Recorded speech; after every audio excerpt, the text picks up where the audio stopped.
comment adapter son business, son modèle d'affaires sur un marché local tout en gardant une ambition internationale.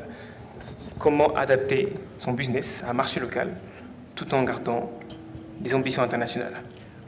D'abord, la seule possibilité que vous avez, c'est que votre business international qui arrive sur le marché local trouve un besoin local.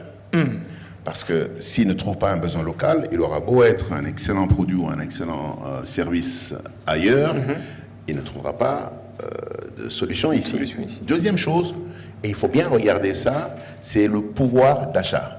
La quantité d'argent que les gens sont capables de dépenser.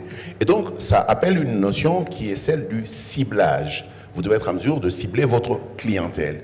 À partir du moment où vous avez une compréhension, le reste, c'est un processus classique de développement d'affaires, c'est test marché, première sortie, développement de marché, promotion et éventuellement des promotions supplémentaires pour être en mesure d'accéder à de la clientèle. Et aujourd'hui, les techniques de développement de force de vente sont multiples. Il y a ce MLM, le multilevel marketing, le marketing de réseau et tout le reste qui marche de plus en plus bien.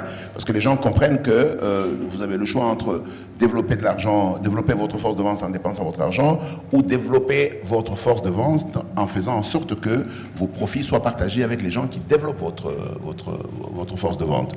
Et donc, oui, c'est tout à fait faisable pourvu que le produit réponde à un besoin local, première chose.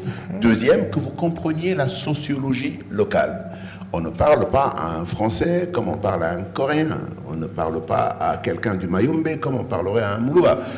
Vous prenez votre produit et votre technique de vente au Mayombe, vous la transposez en Bujimaï, vous avez deux réalités complètement différentes et elles peuvent être choquantes. Nous sommes pourtant dans le même pays. En d'autres termes, comprendre la sociologie du client est extrêmement important.